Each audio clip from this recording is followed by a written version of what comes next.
many of you in the audience today have seen this painting before? Now, I know that earlier today you presented this painting, but perhaps before today you've never seen it. I'm Eli Ciotti, and today I'm going to teach you a little bit about the mastermind behind this painting, Edward Hopper. Now, a brief intro and overview of what you will learn today. Edward Hopper was born in Nyack, New York in 1882. He grew up and was a struggling illustrator. He lacked a following and recognition until his late 30s, which his success really came in the 1940s. So he definitely waited a long time and pounded the stone, as one would say. And he was known as the American realist of the 20th century by some due to his work. So background, he grew up in a middle-class home with a conservative family, and he kept most of the morals, except he didn't really stick with any religion. His family supported Hopper and his goals of becoming an illustrator and an artist. He had a passion for arts and early Impressionist movements and realism. So he went to the Correspondence School of Illustrating in 1899, and after struggling for about a year, he decided to move on to the New York School of Art. There he studied with William Merritt Chase and Robert Henry. And every day, he was tasked by his teachers with drawing what he saw in society, modern, urban, city life. And this is where he started to develop his style of using that and what you see in a lot of his paintings, which are about the city and where he grew up and where he lived. So after college, he traveled 3 times abroad. Every time he went to Paris, sometimes Spain, and other countries, various countries in Europe. This is where he discovered artists such as Edouard Manet. He mastered his craft when he came back until about the 20s, and there he had his first solo art exhibit, and it wasn't very successful. The second was more successful and was more of a turning point. However, he still did not have much fame at the time.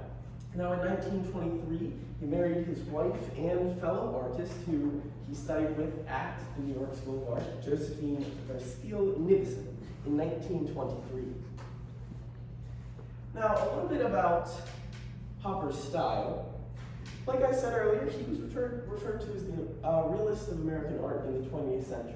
Now, he's an impressionist, a realist, and what this means is, with realism, he paints what he sees in society. It's more on the subject matter in the work. Now, in a lot of his paintings, you see this loneliness, stillness, stoic, one might say, eeriness. Now, subjects are heavily outlined, and there is strongly defined lighting in his works, you can see. And the works are on current modern urban society. Now, he was often critiqued by the way that he represented the subject in his work with like dull and ominous works. Because people would say that he is representing Americans as being feeling lonely and having a bad impression on Americans. Now, he felt like this was a little bit overdone, and he claimed that one might not have these feelings only as an American, and anybody in the world is entitled to have these feelings, and sometimes painting just what he felt in society, what he felt when he saw society's problems forming. He was just telling the truth in his art. Now, with the examination of Nighthawks, I first saw this painting in a high school art class and just immediately fell in love with it. I loved pretty much everything about it. I just thought it was such a cool painting. Something attracted me to it, and it's actually hanging in my dorm room today, which I live. So with it, you can see it was gloomy. It's wartime America in 1942. The people inside are still motionless. You can tell they're emotionless, kind of. They are trapped kind of inside their own world. And as you can see, one interesting thing is it appears that there is no door on the restaurant. So perhaps the people were trapped inside. Not only trapped maybe trapped inside the restaurant, and this is symbolic. Maybe they're trapped, they're stuck in this wartime in America. In my opinion, I believe that Hopper is an underrated artist and should be appreciated more. He struggled for most of his career, but continued to strive for his goal. And I think that can be applied in any area in life, and I think that's a very honorable trait. Now, for his works personally, I like the fact that it's realism. I like the fact that he paints what he sees in life.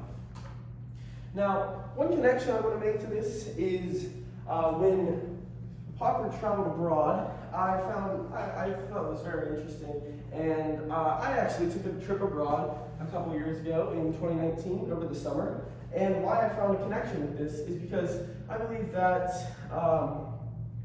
after reading about Hopper, that I feel like I have another connection to him with traveling and getting to experience different cultures and experience the architecture and structures in other cultures. When I took the trip, I went to visit my two friends with my best friend in Finland, and we happened to take a trip to Tallinn in Estonia. Now, Tallinn is in Estonia, and it is old Russia. It was controlled by Russia, and there is a lot of cool architecture and art, and I have my own vlog video. I have about a minute of it that I'd like to share, just of the architecture in Tallinn, and just to see that, maybe yourself, you can have a connection to art one day if you take a trip.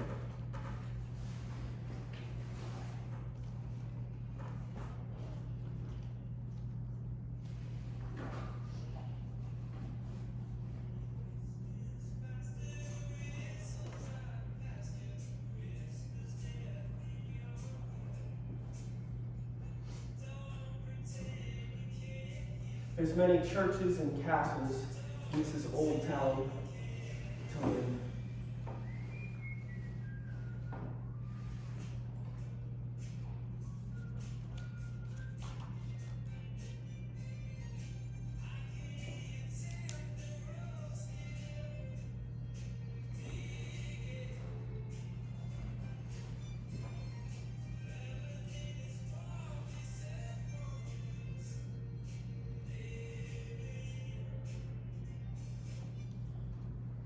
So in conclusion, what you've learned today, Edward Hopper started out as an artist and illustrator, and began to work after studying, taking some trips, and just working on his craft, continued to work, and hard work paid off for him as he became a very successful artist in the 20th century and is still remembered today. So thank you very much, everybody.